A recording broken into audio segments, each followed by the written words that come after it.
Bonjour à tous, nous sommes sur les Champs-Élysées pour la dernière étape du Tour de France 2025. Après 3 semaines de course acharnée, les coureurs bouclent enfin leur aventure. Dans quelques instants, on connaîtra le nom du vainqueur de cette édition mémorable. Comme prévu, les coureurs ont déferlé sur les Champs-Élysées vers 19h30.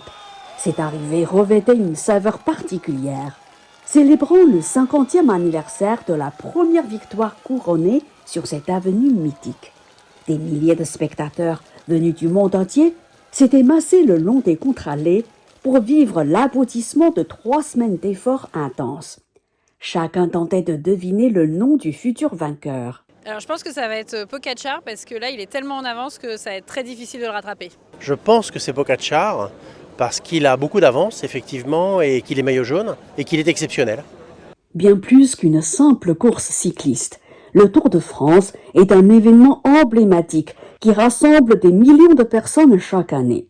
À l'instar d'Isabelle, une passionnée dont l'engagement et l'enthousiasme incarnent parfaitement l'esprit rassembleur de cette grande fête du sport.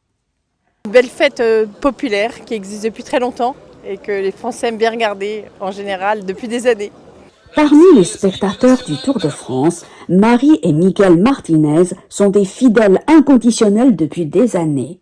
Leur passion prend tout son sens cette année. Leur fils et petit-fils Lenny Martinez a porté le maillot vert pendant 10 jours, faisant vibrer ses supporters et sa famille. Alors je suis venue pour venir voir mon petit-fils qui participe au Tour de France cette année. Donc c'est Lenny Martinez qui court sous les couleurs de la Varenne.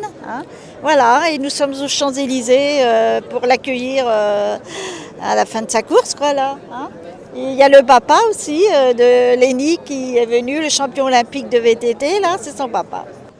Et bien sûr mon fils Lenny Martinez qui a porté le maillot à pois du Tour de France pendant plusieurs jours. De tradition, de par son papy qui a été meilleur grimpeur du Tour de France en 1978. Donc c'est une tradition familiale et il fallait que Lenny, en tous les cas, porte ce maillot sur ce Tour de France.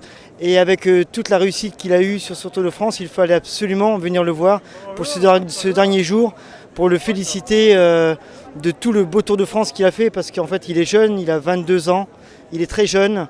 Et il méritait que la famille soit là pour vraiment le féliciter et on a hâte de le tenir dans nos bras.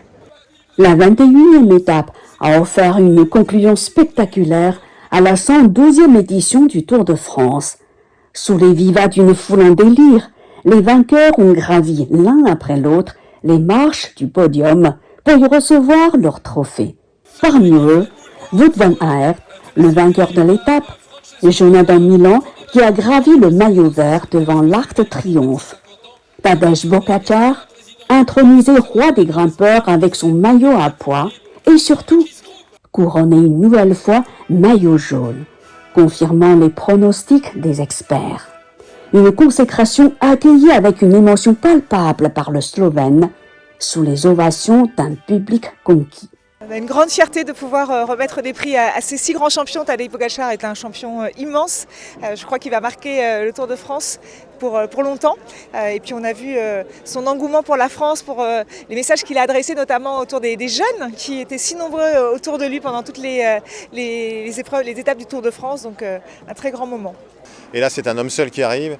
C'est un champion magnifique qui sait tout faire, qui sait sprinter, qui est très bon contre la montre, qui est capable de très bien grimper, mais qui avait connu de très nombreuses chutes ces dernières années, qui n'avait plus la forme qu'il avait avant. Et puis là, il renaît à Paris, par Montmartre. C'est formidable. En direct des Champs-Élysées, Camille Chen pour Mantarin TV.